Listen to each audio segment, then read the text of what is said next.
ఏ కన్ను చూడదనా నీ విచ్చల విడిమిడిసి పాటు ఏ చెయ్యి ఆపదనా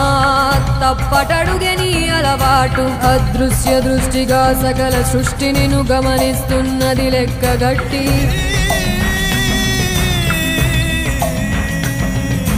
ఎంత బతుకు నీదెంత బతుకువో గుప్పెడు మెతుకుల కడుపు కొరకు ఇన్నాటలు వేటలు అవసరమా మనుజా ఏ మారిక నిన్ను కబళిస్తుంది రమాయదారి పంజా కోరికొని తెచ్చుకో మాకు కర్మ దాన్ని విడిపించుకోలేదు జన్మ సత్కర్మభిశ్చ సత్ఫలితం దుష్కర్మ ఏవ దుష్ఫలం అత్యుత్కట పుణ్య పాపానాం సత్యం ఫలానుభవం